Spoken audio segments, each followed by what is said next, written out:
Welcome to the kickoff of our Spring 24 lecture series. My name is Andrew Saunders. I'm Associate Chair of the Department of Architecture.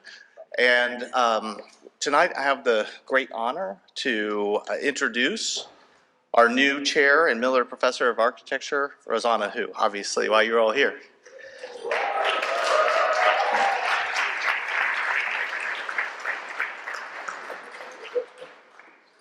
As one of the most respected architects today, Rossana Hu actively pushes the architectural discipline beyond its traditional boundaries, setting new heights through the distinguished design practice, deep commitment in education, and visionary community shaping.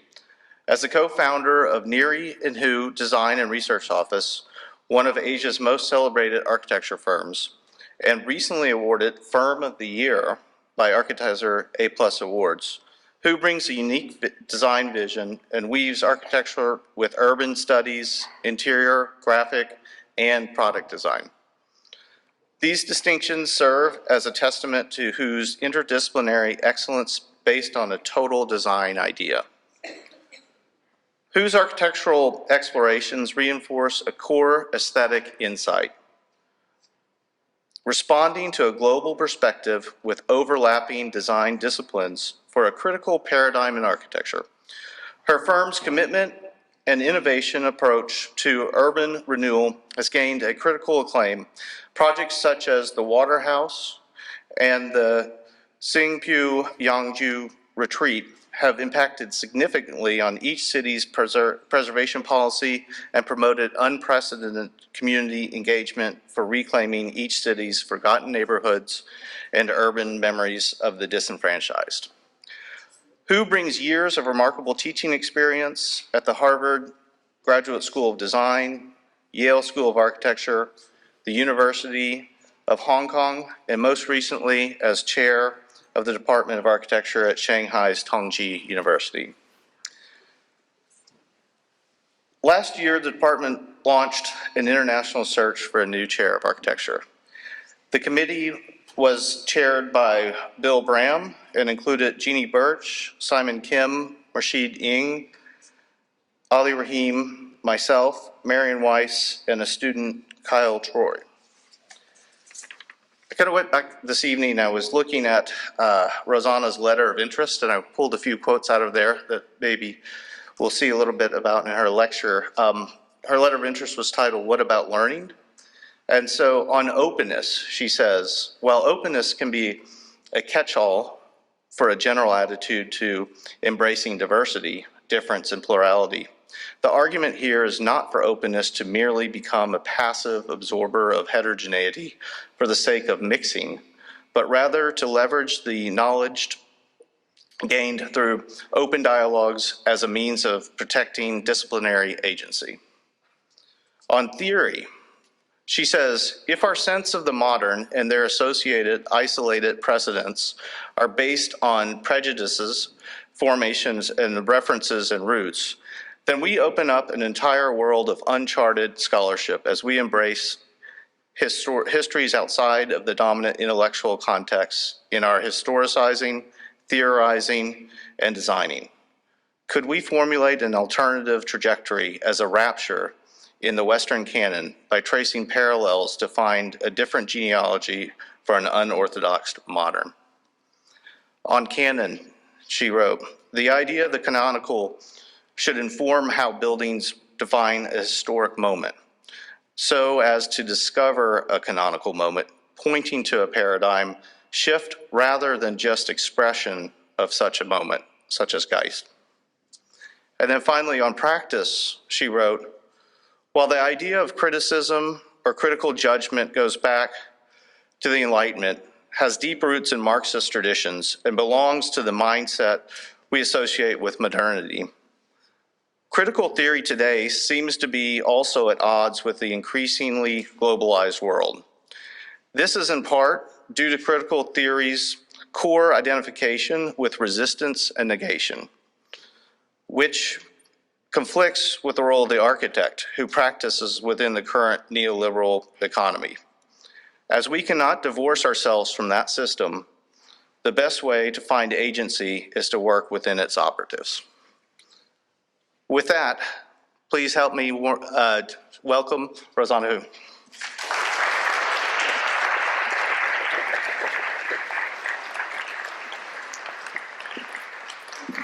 Thank you, Andrew. Thank you so much for that amazing introduction. Let me see how this works, and if this works.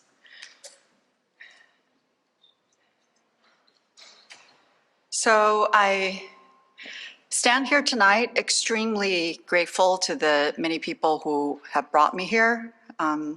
First, I want to thank the Dean, thank Fritz for appointing me, and the search committee for your tireless efforts, and also for Winka, her last 10 years of service and leadership to this amazing institution. And of course, for Andrew, taking on the role of acting chair and did a really awesome job. And also old friends and new friends, new colleagues. Some colleagues are old friends. Catherine and I actually overlapped at Princeton, and I had no idea that I would see her here. We haven't met each other since graduation. And to students, to faculty, to staff, this community has been really amazing since I arrived. I've been here for only 1 week and experienced 2 snowstorms, 1 strep throat, 1 wrong dosage of antibiotics. I'm on the 2nd dosage. That's why I've been wearing masks. It's not because I'm antisocial. I don't want to come talk to you, but I just don't want to give you my strep throat. But I have felt a sincere sense of being welcomed, so I want to thank all of you. And I also am in the shadows of many giants whose work and visions of creating a better world with architecture has made me want to come here and take on the challenge of chairing an amazing department.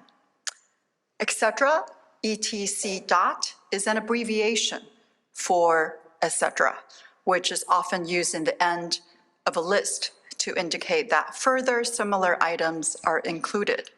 I gave a lecture just 2 years ago. I think this is during the search process. It was online on a title of thresholds. And since it's only 2 years ago, I've been thinking, should I continue that and expand from it, or should I depart from that theme and do a completely new lecture? I've decided that some ideas may need reinforcing, so today's title really should look like this. Etc. is used to avoid giving a complete list, or here I take the liberty to mean that there is no complete list in both practice and academia. We are always becoming a fluid and open system, never meant to be finished.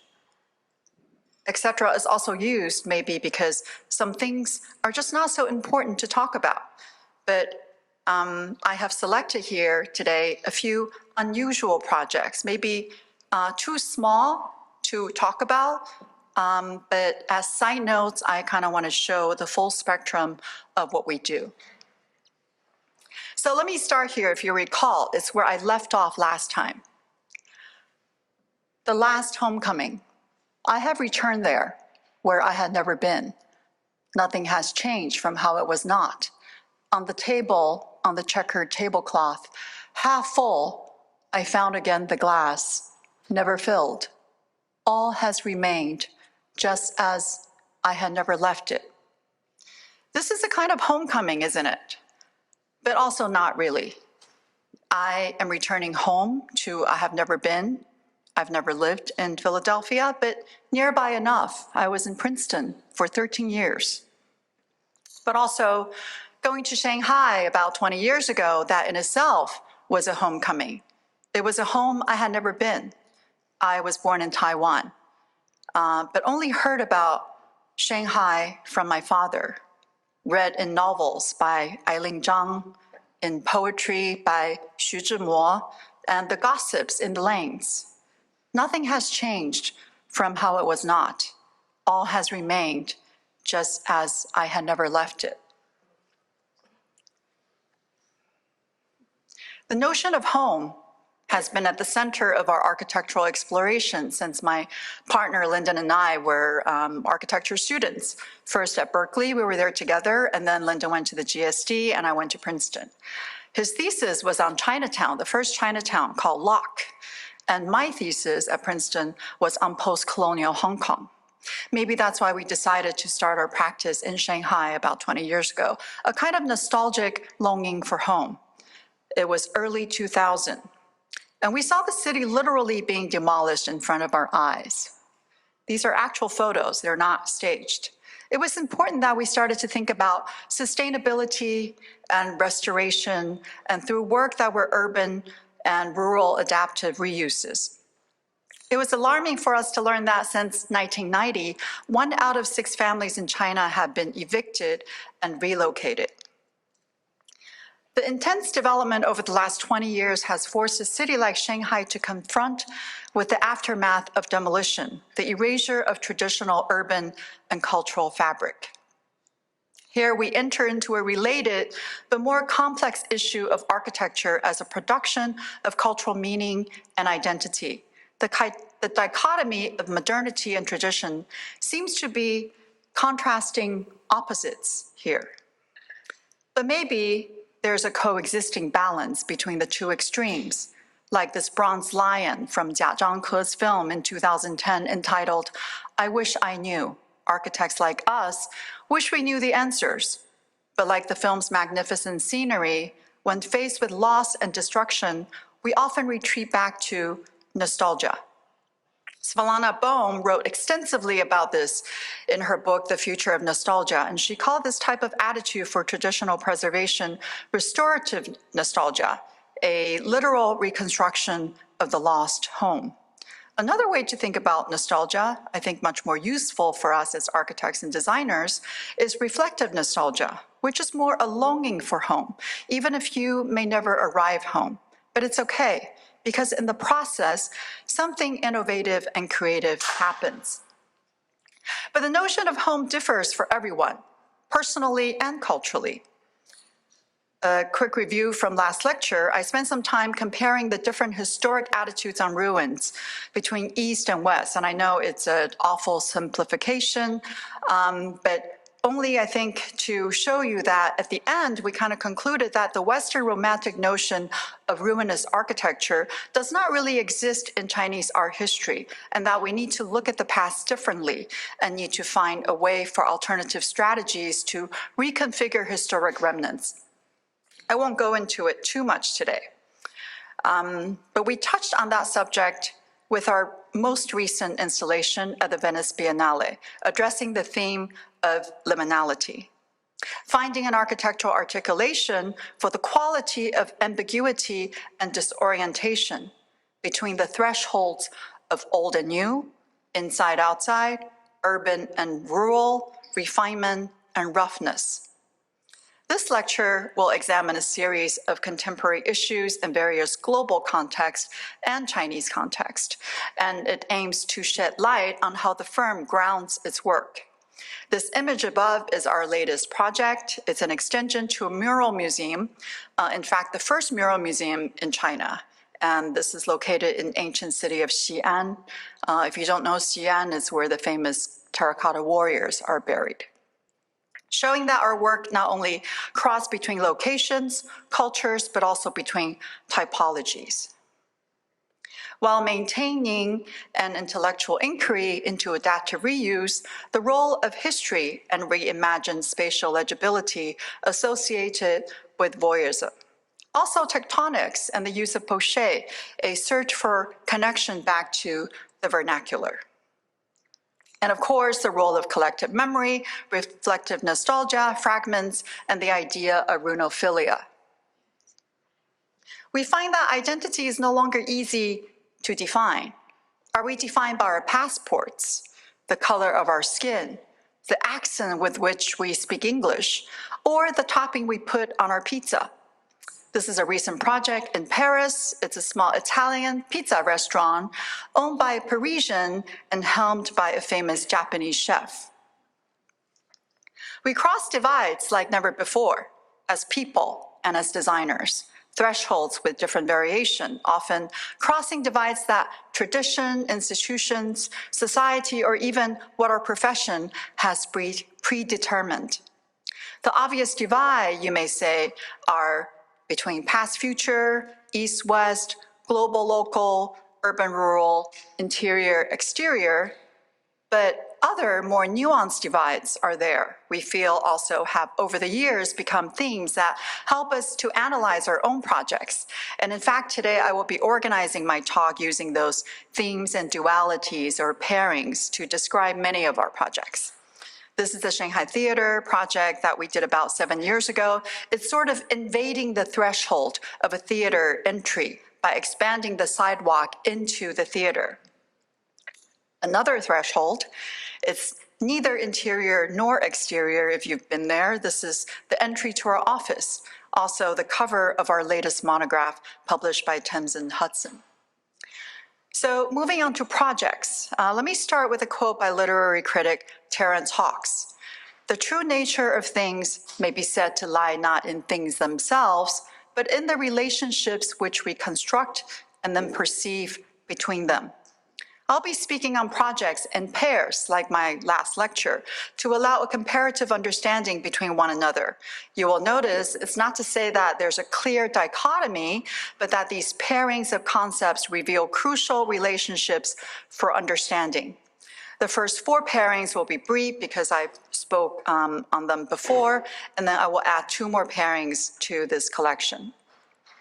To understand this first duality, preserve and demolish, we turn to the Chinese phrase 舍得, composed of 2 characters. The first meaning to shed, 舍, to shed, and then the second, 得, means to receive. And together, yet they mean a willingness to let go.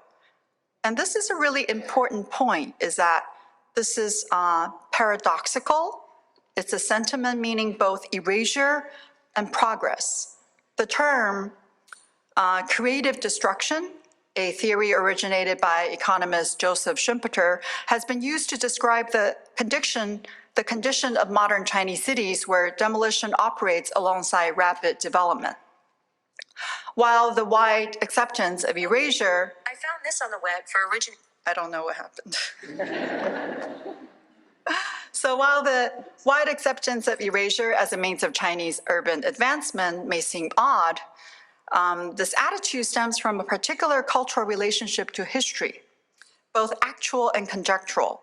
After the Warring States period, which is about 475 BC, a genre of poetry, the Huaigu poem, turned lamentations into aesthetics. At around the same time, writers experimented with another new genre called the Zhi Guai, which is a collection of curious stories that transformed from mythical historic accounts, in which the past becomes fragmentary raw materials for new art form. This was a critical recreation. This phenomenon, coupled with the Chinese art historic notion of ruins, positions preservation and demolition as complementary impulses. In our adaptive reuse projects, the ruin operates as the muse to elicit visceral experiences, to connect to the past. However, the basis for adaptive reuse are actually non-romantic relics from the past. Often they are useless, leftovers in the city. The muse in question does not always follow a conventional set of aesthetics, nor value designations, like this first project, Waterhouse. This is located on the Bund of Shanghai, where during the concession era, the British led the way for other Europeans and Americans to cut up parts of Shanghai, literally, for their own occupation, to the point that the Chinese were not freely allowed to enter some of the concession territories. This area is the so-called international settlement that you see here. It's at once glorious and shameful, but today the pride of Shanghai's glorious past. And when we were asked by the client to do a project on the Bund, we were really, really excited, except we later found it's not that Bund, it's the other side of Bund. So this is an existing 3-story concrete shell once also a gangster warehouse for opium, and then later a Japanese police headquarters. As one of our earliest architecture projects, we were taken by the visual cues that prompted us to try a different approach to work with urban relic. There. This is that ruin which operates as a muse to elicit visceral experiences, to connect the city to its past.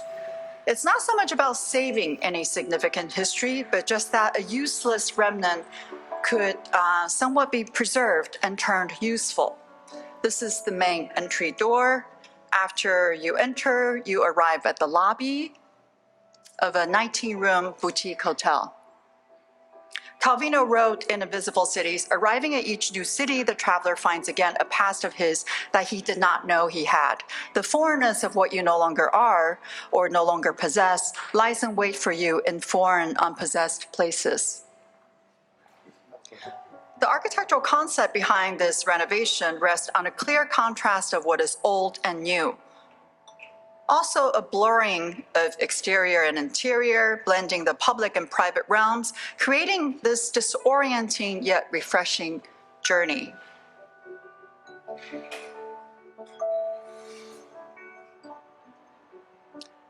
And each of the 19 rooms are entirely unique in size, layout, and the view it offers.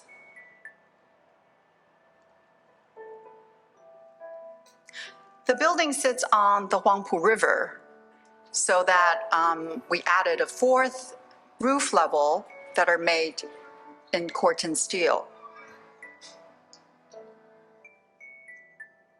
And the Corten steel echoes this industrial ships that frequently pass by. This is a busy working port city.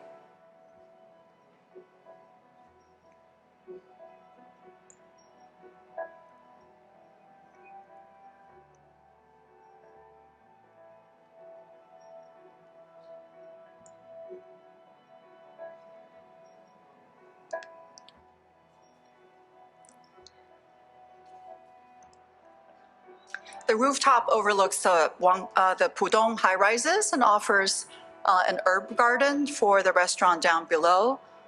These courtyard shutters are made from recycled wood found on the existing rooftop.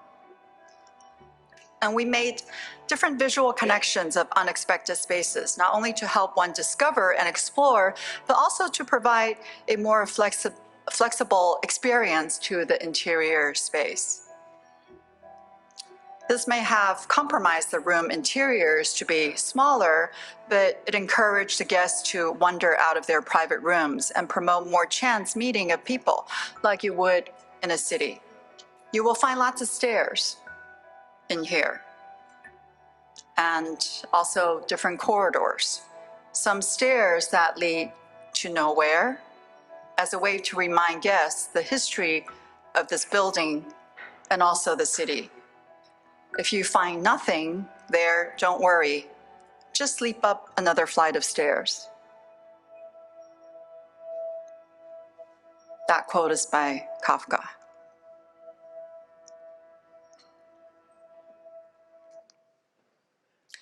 This next project is about 20 minutes drive from the Waterhouse.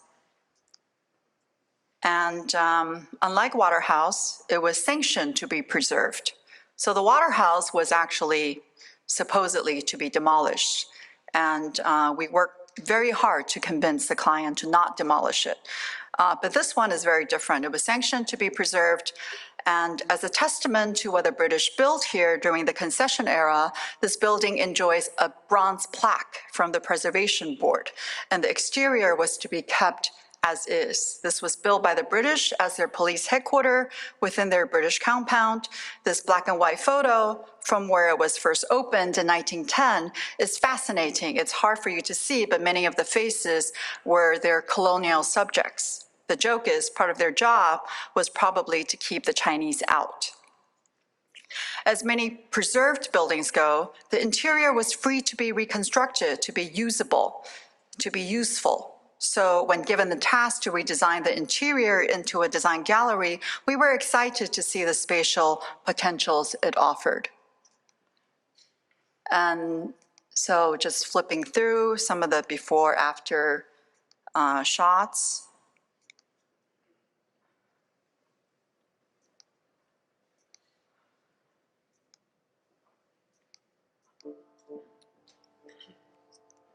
Even though the facade is obviously preserved from the exterior, it is transformed from being a simple enclosure into a charged spatial threshold. From the deliberate act of demolishing floor slabs, we created new dramatic atriums out of former corridors. Some architectural remnants are archived in different ways, not meant to be preserved, but to put on display a collective longing for a return to the past. Bring to focus what Svalana Bohm calls reflective nostalgia, where a critical distance is maintained between the past and the present. Ultimately, our aim is not to restore an image of the past or freeze its history, but to create a dialogue between an imagined past and the present moment, to produce new subjective readings of history. The act of containment is instinctively understood in architecture as a means to enclose and shelter. To contain implies that a certain boundary, border, or perimeter is first drawn to demarcate a space. Containment is related to a desire to reinforce an object's status and celebrate its existence by protecting and shielding. It retains its own objecthood. In contrast, the act of dispersal works to undo and deconstruct notions of objecthood. Rather than delineating clear boundaries, strategies of dispersal blur and dissolve thresholds.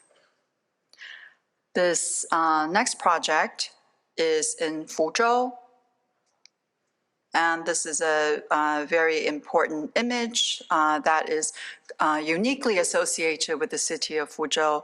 It's the Jingshan Temple, probably one of the first images of a Western photographer traveling in China and then publishing it in the West, showing a ruinous building in China. The owner mandated that a structure relocated from Anhui to be enshrined as an inhabitable centerpiece of a new tea house. And I will just show the film. It's conceived as an urban artifact. We envision this project as a house on top of a rock, which is made of rammed earth and concrete. It is this pinkish first level base that is here. The project is named Relic Shelter since it internalizes and contains a piece of distinct artifact, a wooden house from the Qing dynasty. You see the wooden columns coming down to form this large hall.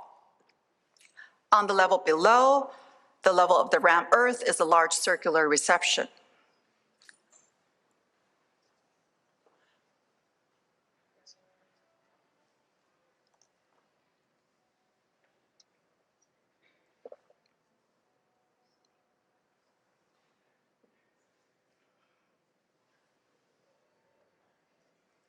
From this grand hall for tea service, you can walk up to the mezzanine level where the wooden relic is at eye level on the right. That would be right here. The new roof in copper echoes the roof line of the enclosed wooden relic.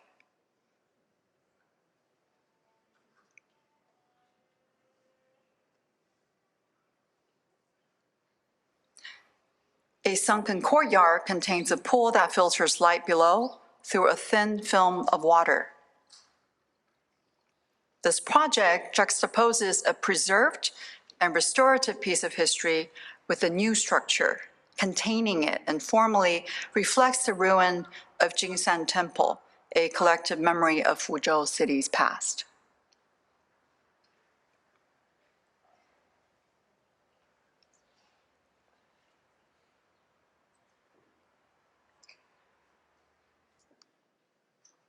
This next project brings us to a different part of China in Yangzhou.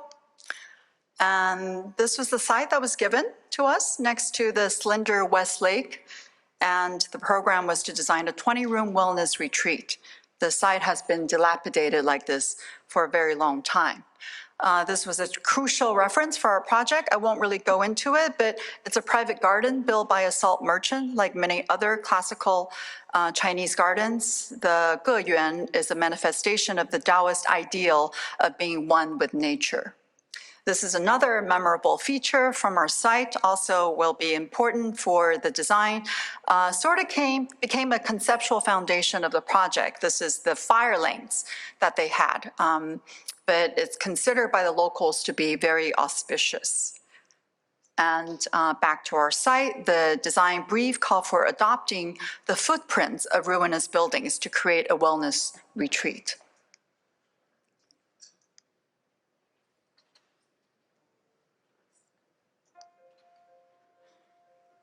So we start with an aerial view where you may see a clear orthogonal orientation.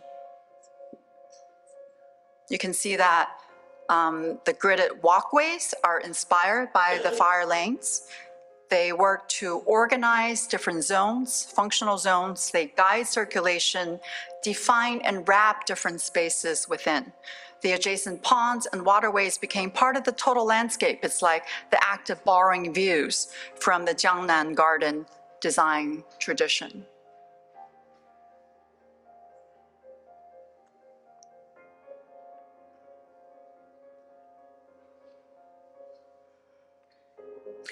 Nearly the entire project is composed of recycled bricks collected from surrounding villages and are reassembled on site as pathways connecting buildings, connecting different parts of the land, showing views, and also connecting people. By dispersing reclaimed materials, the act of destruction of another relic somewhere else nearby in another village becomes part of the new building and gives fresh relevance to the discarded construction waste. Dispersion in this project applies to the spatial organization, since all the courtyards are scattered within the matrix of the walled bricks. The functional spaces are dispersed and contained at the same time, creating a landscape approach where the visitors experience unfolding vignettes that recur episodically throughout their journey. Thresholds are less defined, boundaries less clear, blurring the lines between inside-outside, public-private, old and new. They also form a kind of new garden, one that defines the Jiangnan garden tradition, in revealing the paradox of the artificial organic, blurring the zone between natural and man-made. We saw this project as a chance to recast a new vernacular that is rooted in the past, but ushering the future in a critical way.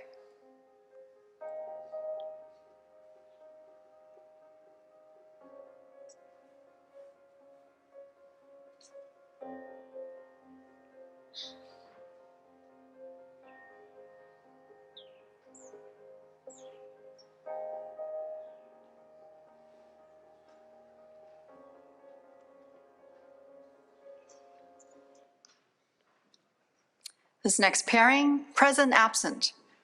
This pairing explores how the tension situated at thresholds and boundaries, they generate different spatial constructs. Borrowing from Martin Heidegger's seminal text, Building, Dwelling, Thinking, the boundary is not a point of termination, but a point where presencing begins.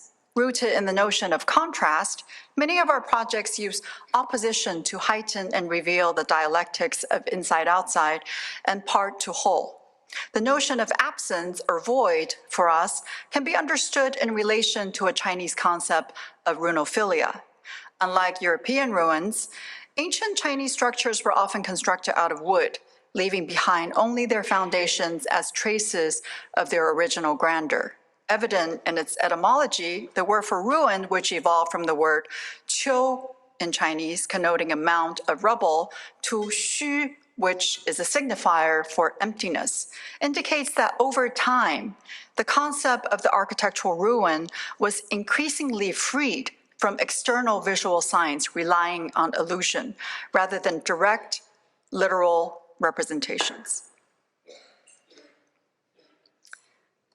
So this project is literally called The Void.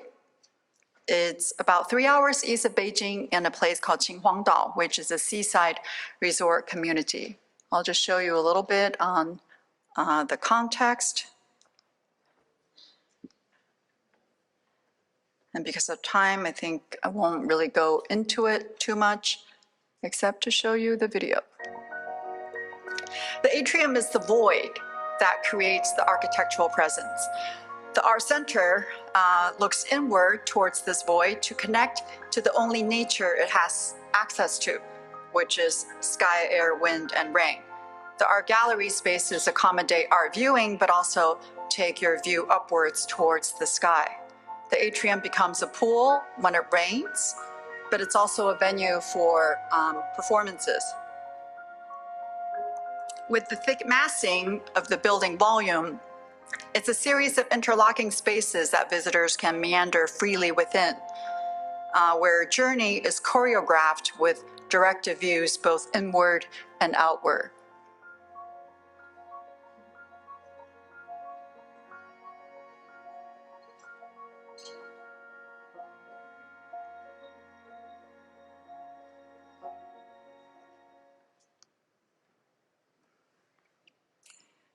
This next project is a design of a distillery that relies on its relationship with the mountain range, constantly orienting views outwards to nature as a backdrop. This iconic image of Meishan has remained one of the most deeply spiritual and symbolic for Buddhists in China.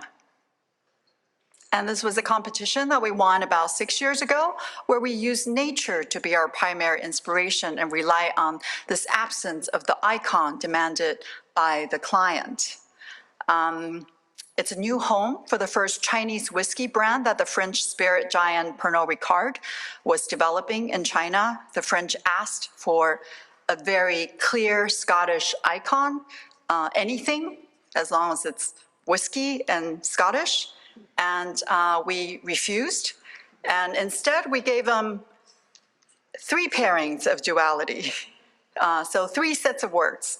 The first duality is 始末, literally meaning start and finish, implying a timeline of heritage, history, and nostalgia. The second pairing is 清冽, pointing to also the taste of spirits. It means clear and strong, and it's the crafting and the making of whiskey. The third, 山水, which refers to mountain, water, also refers to the Emei Mountain and the Liu Creek, which is, what's on our site, but also means literally landscape in Chinese together, and a very kind of, poetic world. So this is the site, and also just moving quickly to, oh, there is no film, I forgot. But anyway, just kind of showing you that at the end, we really fought them, not wanting to have anything that is so obviously Scottish. We just didn't feel that it was appropriate, to the point that we almost quit the project. But the project opened last month, and I think they were very happy seeing that the mountain behind is an icon that you can't even buy with however much money you have, and really became the spirit's home and the icon that they wanted. This would be the 4th pairing.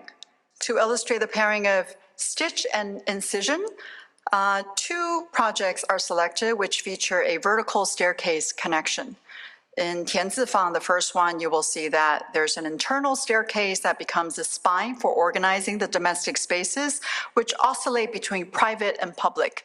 The staircase connects between the communal and the individual, but also separates the sacred and the profane functions.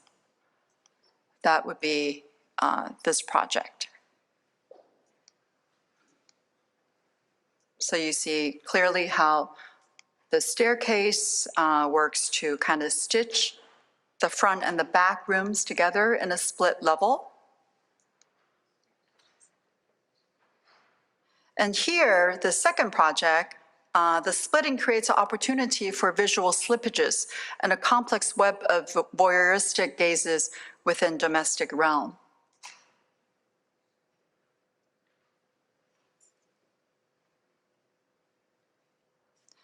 So this project is in south of China, in Nantou, which is in Shenzhen.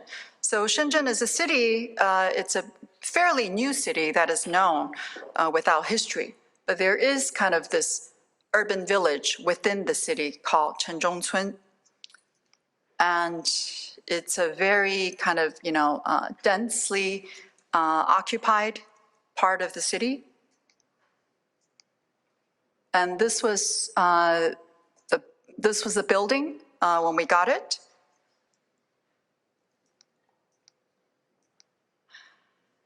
As Dan Graham observed in Meta Clark's 1975 work, Conical Intersect, the methodology of building cuts served dual purposes. With the aid of the periscope, viewers could look not only into the interior of the Meta Clark sculpture or building, but through the conical borings to these other buildings that embody past and present eras of Paris. Similar to Tianzifang private residence that you just saw, a staircase becomes a focal point and hinge that connects the splits.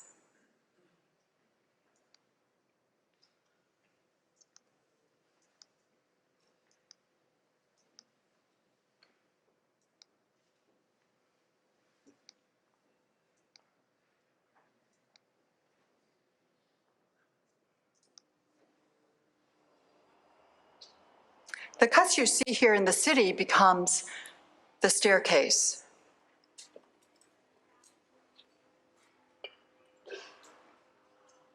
And a new metal skin makes a new layered facade, moments of detailed encounters with material, texture, magnify the contrast and tension of old and new. The past and present are juxtaposed throughout the building to celebrate ruins, not just as symbols, but asserting that ruins can take on a different logic, one that is not romantic, not melancholic, but a form of toleration of disharmony. One recurring theme in our work is the stereotopic massing manipulation, which often uses the act of carving voids to reinforce a notion of a figure ground. At one end of the spectrum, we strive for legibility in the form of permanence. On the other, a deference to spatial plasticity that challenges reading of a singular narrative. There's this desire to embrace conflicting polarities, and it's from our complex attitudes toward objecthood, something Rachel Whitery expresses so elegantly in her sculptures. Our formal manipulation result from a process of working through a nuanced set of pressures related to the notion of poche. Learning first from Venturi and Louis Kahn's reinterpretation in the 19th century, elevating it from just recording the thickness of walls to a concept where the poche gives shape and character to space. Venturi described poche, the figure, as the index of the struggle between pressures on the interior and the exterior. For him, that wall or that zone served as a point of change and exchange, a charged boundary that becomes an architectural event.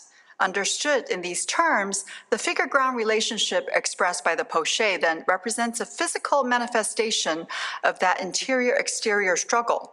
But note that this is not to be used to reinforce binaries, but as a means to unravel the oppositions of solid versus void and figure versus ground. And this is a recent project that we completed in Singapore.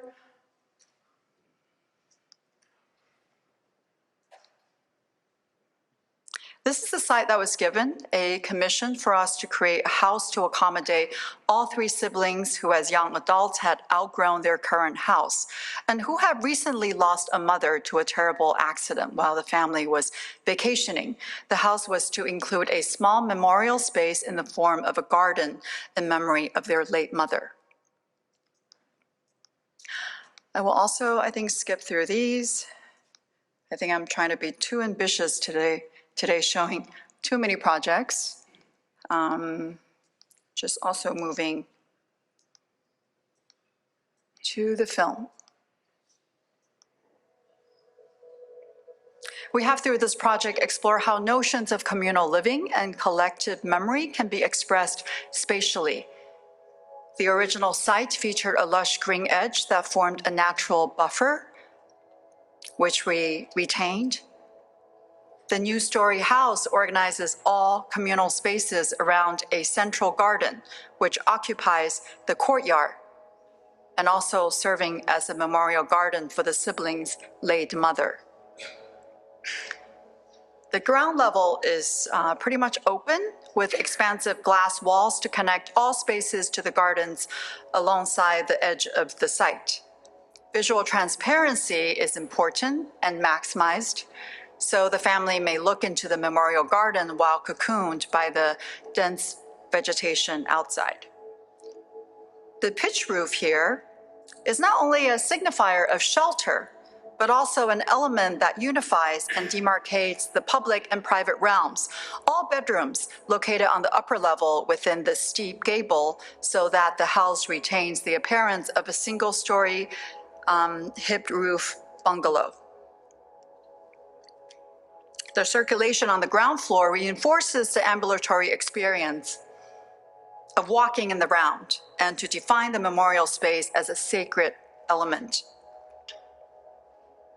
Always returning to the center, the symbolic and the physical garden.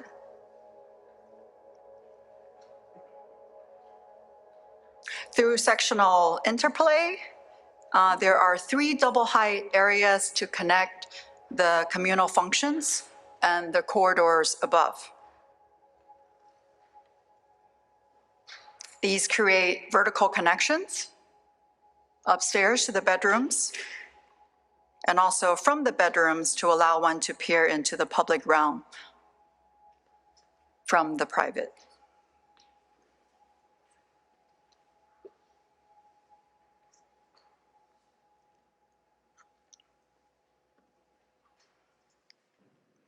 How are we doing with time? You know, I totally forgot to ask, how long is this supposed to be?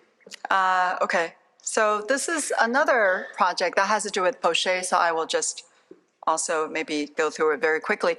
The literal and methodological meaning of the lantern is highly significant throughout Asian history. It leads you through the dark, it shows your way, and indicates the beginning and end of a journey. So this was the concept that we used for this headquarter for a face cream brand called Sawasu, very, very popular, and it's from Korea.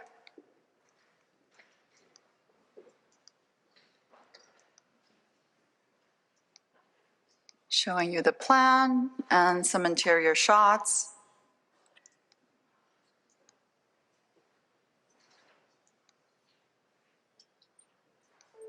It's also an adaptive reuse project. The existing building was designed by Korean architect Iroji and built in 2003. We needed to fully transform the experience of the building, but still respecting the original architecture. So we've talked about this idea of occupying the poche, my partner Lyndon and myself, sort of imagining a new kind of poche that allows transparency, but occupies a physical space so you can't really enter. So this lattice work that is everywhere, it's light, it's delicate, it becomes sort of this symbolic lantern that provides a very strange spatial experience, but in that otherworldly spectacle creates this identifiable journey for the beauty brand to claim.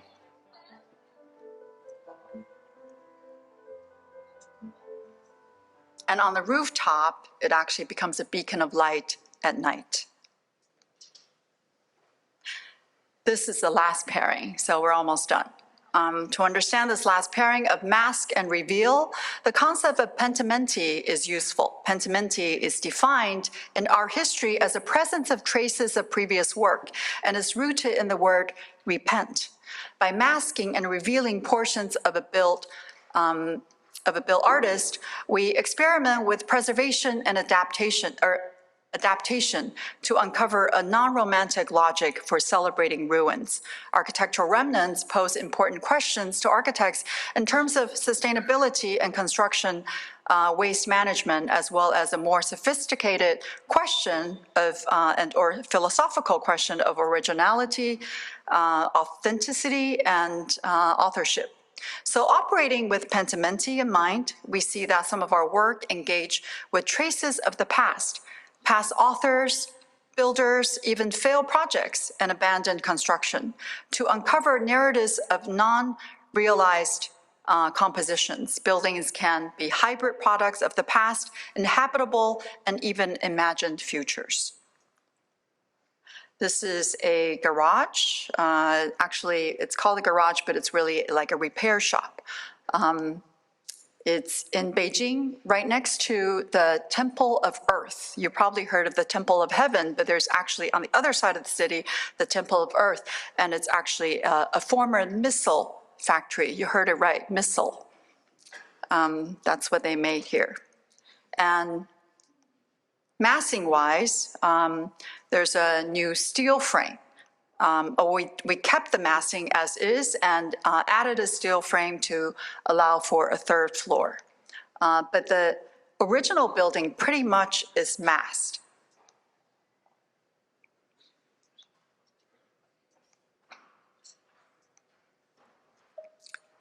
It's a car repair shop, but the building accommodates an office, a design gallery, a very popular cafe also is in here. This is looking from the owner's office, and then you can look down to all the cars being fixed down below.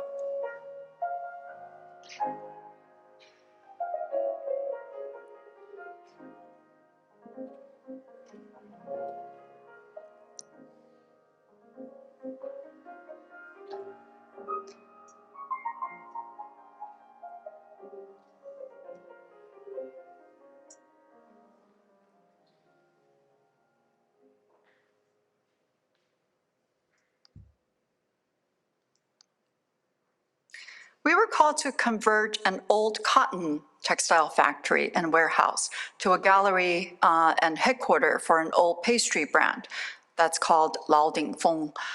This is also Beijing, but it's on the outskirts. It's not so central as the other project that you just saw.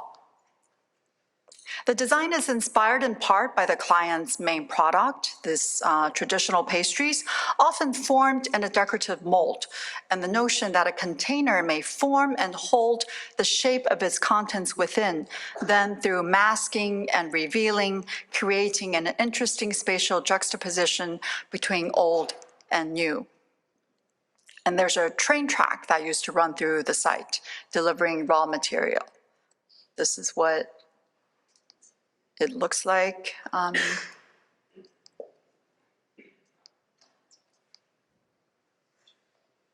Cast in place concrete is like a new visual marker that reveals and masks. If you see this facade as a canvas, you can see what I mean by pentimenti.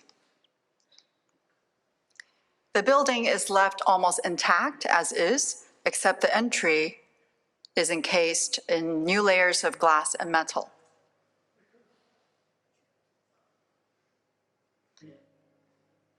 The concrete is molded into the existing brick walls.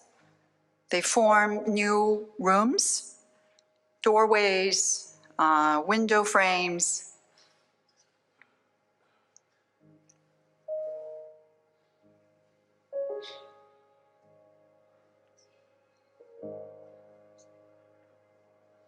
And ceiling cuts. This is the pastry gallery, and a new attempt to display traditional pastry in such a minimalist setting. Both the owner and us, we felt that the past is represented by the presence of the old bricks, and maybe that's enough.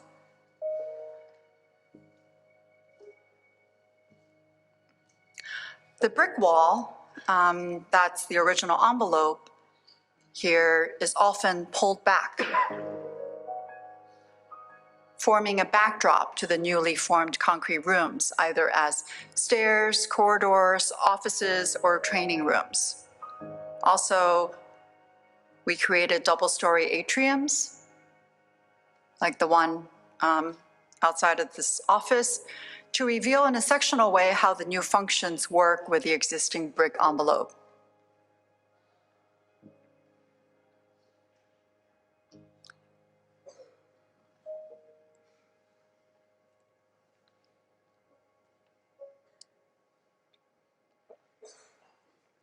Rooftop offers cuts into the concrete for sunlight, for fresh air, while the concrete itself operates like a surface covering. Its main objective is not to conceal or obscure, but rather to reveal existing structures' imperfections. The new concrete sort of complete the walls, enable functions to make the space work. What is revealed isn't only the markings of existing wall compositions, but also the local low-tech roughness of construction. By exploiting the plasticity of a simple material like concrete, a derelict wall is transformed into an inscribed surface. In this way, the project serves as a new site, a palimpsest for recording the past and present, an assemblage of non-ornamental incrustations, embellishments, and new vessels for inhabitation.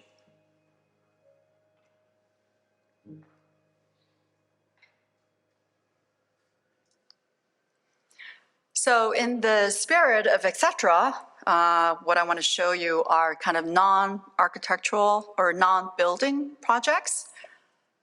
The first one is a project that we did at the Maxi Museum.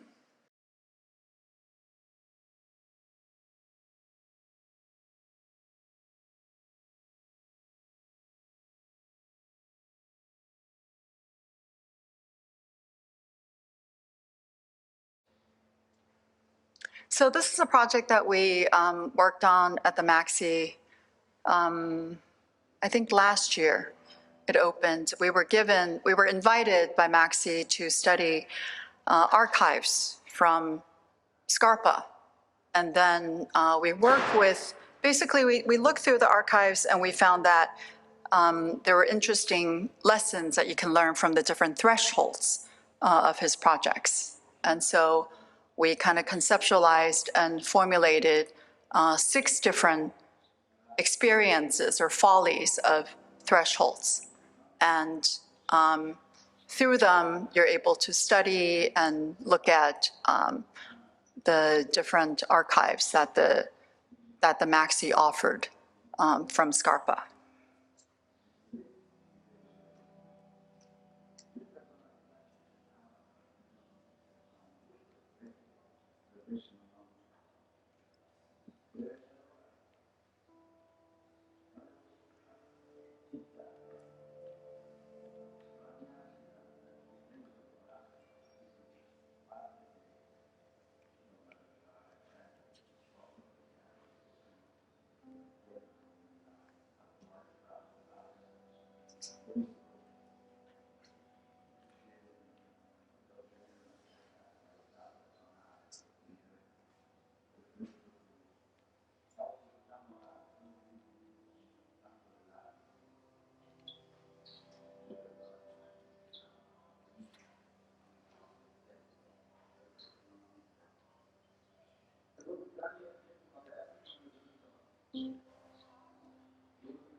Okay, I'll cut that short.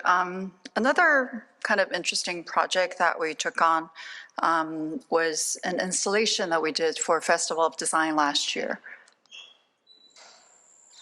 And it's working with this unique type of dwelling from the southwestern part of China, which would be like Yunnan or Sichuan, from minority groups of China, which uses these really interesting wood planks as roof tiles.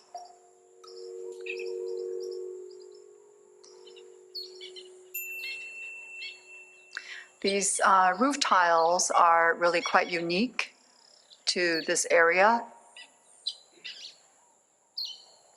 And you'll see in this video the way that the wood shingles are split along a radial grain of the wood.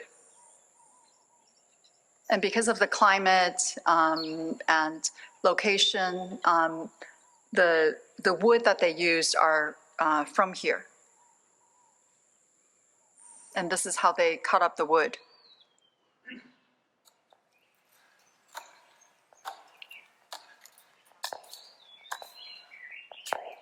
And it's a traditional craft that this group of minorities in China, in this region, specialized.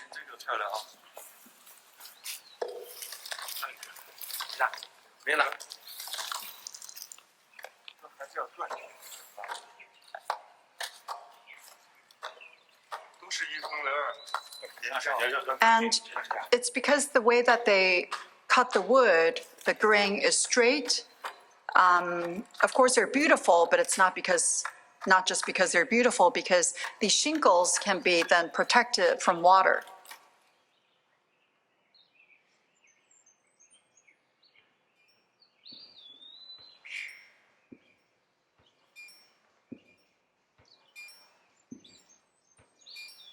So it naturally kind of forms a membrane, but also the direction of the water flow.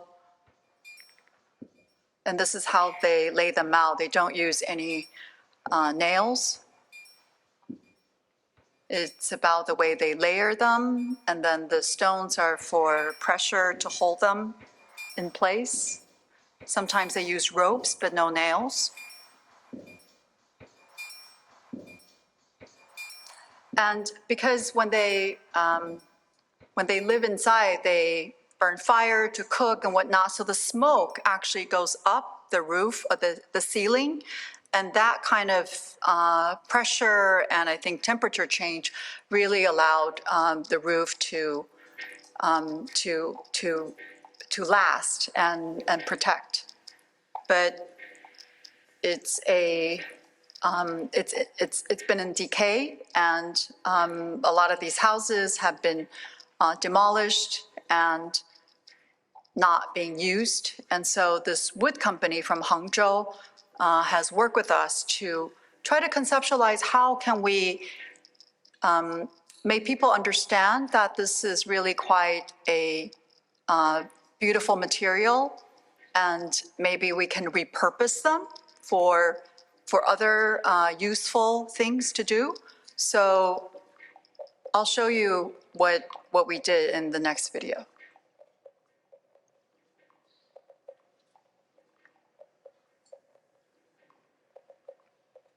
So this company has reclaimed or collected, actually, all the wood that is available.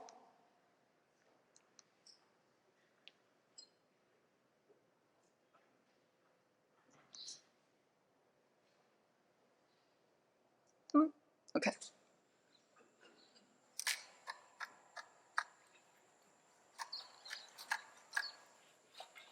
So we worked on an installation for Festival of Design to first kind of take inspiration, from the metaphor of shelter or home, and then kind of made these different units, and then created a sense of place from 6 different units of reusing these wood planks.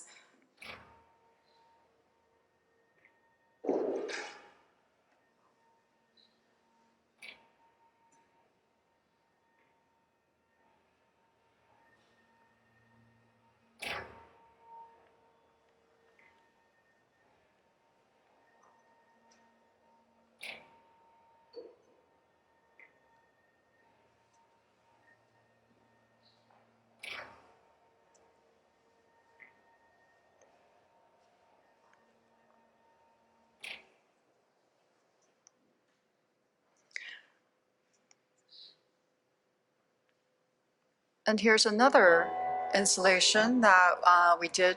We were invited by the Stockholm Furniture Fair to kind of depart from the usual furniture fair of putting up an exhibition, of only just showing furniture. We wanted to bring something from our cultural context, and this was entitled Unfolding Villages. So kind of, using the idea of villages, kind of alleyways, and unfold them. So you move through the space kind of like you would a scroll. And of course, showcasing a lot of our design furniture pieces in here. This is kind of a way for us to also introduce you to our other kind of life as furniture designers.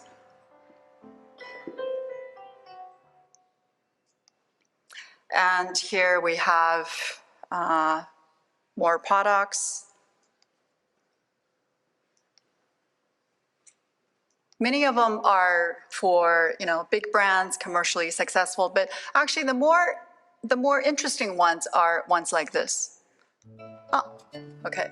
So this is for a brand in Barcelona called Nani Marquina, and the patterns are inspired by the street of Shanghai, and sort of taking those patterns. And I think working with a brand like Nani Marquina, they're very kind of socially responsible in wanting to create jobs for underprivileged economies in India.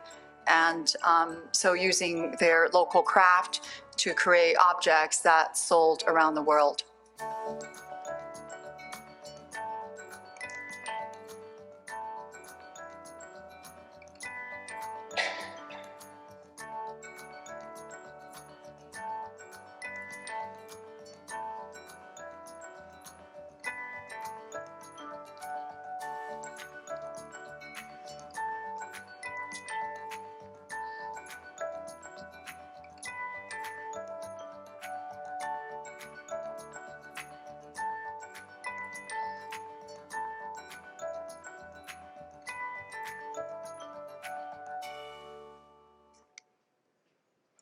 Okay, so this could be our first attempt at product design, I think about 19 years ago. So looking at this, this purple clay from Yixing, a very specific, a small village outside of Shanghai, and it's a fermented clay of varying degrees of purple, best for teapots and teacups. And we just wanted to depart from the traditional teaware design and make them simple, modernized forms out of this material and reproportioned for contemporary living. We also work with the French luxury brand Hermès, their sustainable lab called Petit Tâche, where they use leftover materials to create one-of-a-kind objects. Here we pair the ultra-luxury leather, like the same ones from your Birkin or from your Kelly, with simple, mundane bricks to make doorstops. And then working with the Monkey King story, using the leftover leather for little booklets like this. And then with the Italian wood specialist Riva 1920, we repurposed the bricolé, the vertical wooden poles from the Venice Grand Canal that are used to guide boats. We made them into bookshelves, and cutting the wood this way so one wood can actually become the 2 pillars for bookshelves. and expressing kind of the beauty of the decayed wood. And also the golden bricks, they're imperial bricks from Palace in Beijing, clay tiles that are dense in texture and have multiple layers of oil to create the black sheen. They take about 2 to 3 years to create. So very rare and very precious. These bricks are no longer on the market. It's in fact illegal to trade them, but we juxtapose this ancient material with clean bronze structure to create a side table for a collector. Of course, we also sometimes work with the big guys, Fritz Hansen, for their 75th anniversary edition of the Series 7 chair, where they asked 7 architects to recreate the original version, and we named this chair together. Manifesto is an in-house publication for Design Republic, the furniture gallery, where it's our attempt at publishing stories and essays on issues that are relevant to design. And years ago, we compiled and edited this book, Persistence of Vision. We interviewed 50 architects in Shanghai and composed a fictive narrative around their stories. It was also made into a short film.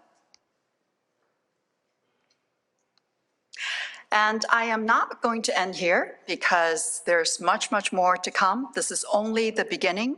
I'm excited to see what we can build together here at the Weitzman School of Design, a new home for all of us. I'm going to leave you with a final video. It's a community building project that we started 8 years ago.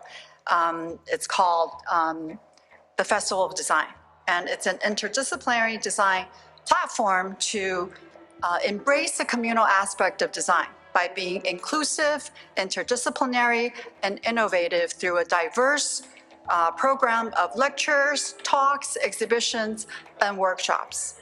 Last year, we explored the theme of 在, which is re, R-E, dash, the prefix. In the post-pandemic world, it's essential to assess our values, redefine our priorities, and rediscover the meaning in what we do with design in relation to the greater needs and the impact of the entire planet.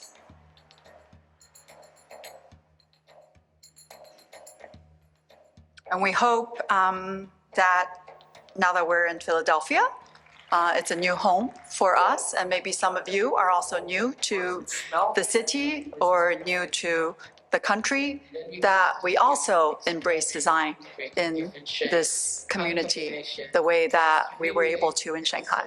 Visitors to come and play. It was really nice to see the reaction of how people react when they left.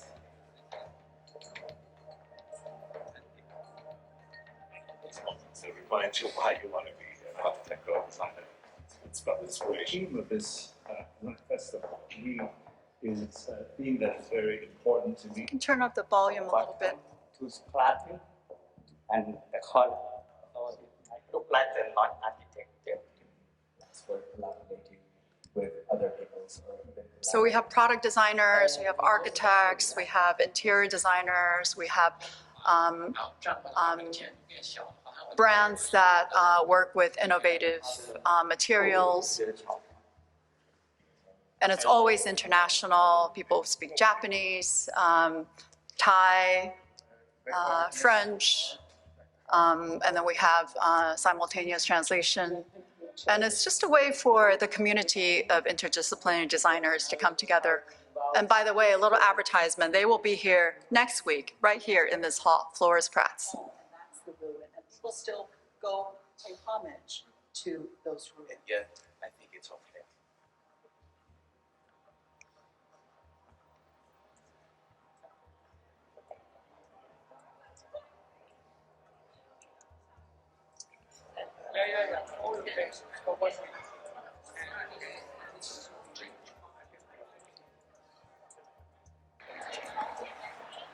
These markets every day really inspires In case you didn't recognize, that's the building that I showed, the Design Republic building. 但是呢，这个项目呢不是在公园里头，而是在这也是最容易 access 的一个 practice they should start.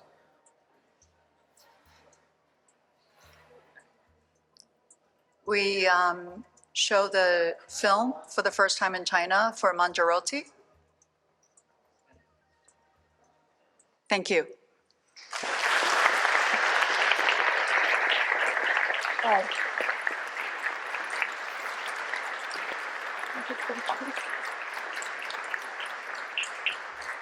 Can we take questions or no time? Yeah, sure. Yeah. Great. Thank you, Rossana, for the amazing presentation. So much to absorb. I'm kind of blown away. I'm sitting front row. But if there's any questions, Rossana would like to entertain a few questions if anyone has some. Great. Looks like there are a No lot here. hard questions, because I'm really tired. Maybe, okay, let's see here. I don't know if I'm becoming the moderator. There is a microphone here.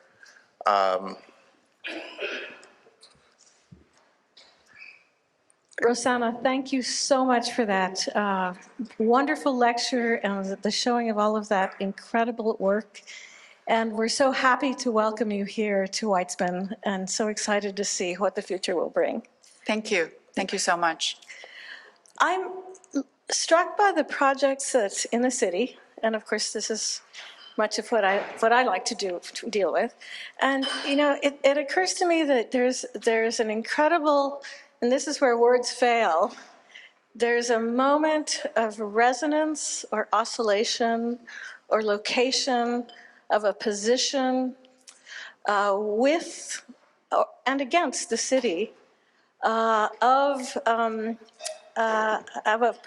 certain kind of presence of your buildings in the city, where there is a stance against complexity, but with complexity, or a kind of response to complexity with a certain number of devices, geometry or material or composition. And I'm just wondering, in the process of your office, how you find that moment, because it is such an uncanny condition. It seems like, and not to over-flatter you, but it's uncanny the way you locate that moment against the kind of pastiche, against the kind of overwhelming nature of the city around you. I think it's a really, really good question. Something that we also think about a lot in a different way. I mean, our thought is, you know, how do we keep the office vibrant and always kind of questioning and challenge from the last project? And I would say, for one, first of all, there's no, you know, real answer to that question. But for one, you really need to kind of keep a distance. And in a way, that's why I started with the home, right? The sense of home, sometimes you actually feel like a stranger at home, and you feel very much at home in a foreign land. And for us, is Shanghai home? Is Shanghai not? That's a question. What is our identity? And because of that certain distance, I think we're able to come out on the street and notice the beautiful pattern on the ground and the sidewalk, and really appreciate all the hanging clothes and the people washing their hair and brushing their teeth right in the sidewalk, that are really odd to people who have lived there all their lives. And moving into a very local Li Nong, like the Lang houses, Lyndon and myself, that's where we live. We notice a lot of nuances and kind of beauty of everyday moments that people who have lived there for generations, they don't see. So I think you just have to take on a different eye to see the beauty of the everyday. And we're really into kind of things of the mundane, maybe things that are often overlooked. Thank you.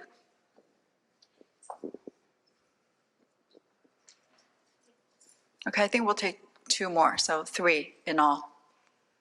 Okay, thank you, Rossana, for sharing the valuable insights distilled from the past decades of your practice.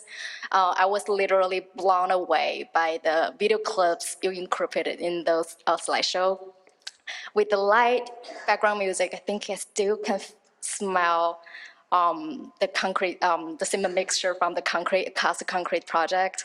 So So in my opinion, so this a great sensory experience provided by the architectural space can really help differentiate from the artificial intelligence and a good human architect. So I was about to ask you a question in a broader context. So what do you see as the most significant challenge facing in the design industry today?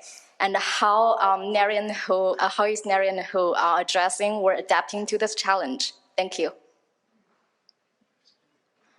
I said no hard questions. I think you can write many dissertations to answer that question. But of course, for us, because of where we've been the past 20 years, our work, our response to that environment, but the climate is a huge challenge, our scarcity in resources. But also for us, I think we take a real interest in cultural identity because we also believe that architecture shapes that very much. And technology, I think we're all moving into the unknown. It's going to be a revolution like none other. We have no idea what the future holds, in fact, for this profession. But I think I'm hopeful because I don't want to get into like all the techie stuff because I'm not an expert, but I am hopeful that the human being, the human kind of creativity and the possibilities that we hold as human beings can still give the creative world something that hopefully the AI and other robotics cannot.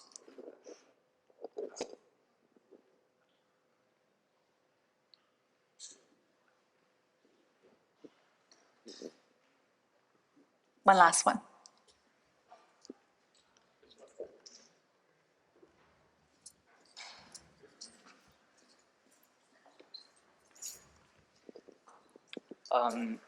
In your projects, actually I can see a lot of your consideration about the details of the architecture and like the traditional material or people's interaction in your building. And actually, I think you really care about the people's feeling in a small scale. Even you are designing a big scale building, but as a student in studio, we rarely do that. So my question is, what kind of experience push you to consider architecture in that way? So that's my question. If I understand you correctly, are you asking whether or not our education was different from yours? Therefore, we are working on that scale, or? Not education. I mean, I think we rarely consider the details of our building in my education. But so I want to ask you, what kind of experience push you to do that? Well, I think just experience in daily lives and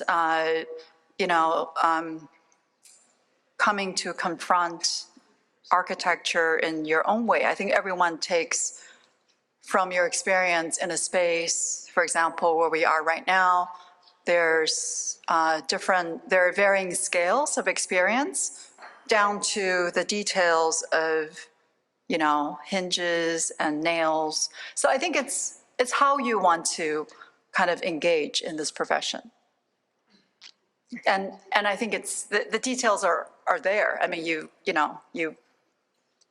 have that experience as a human being. Okay, thank you.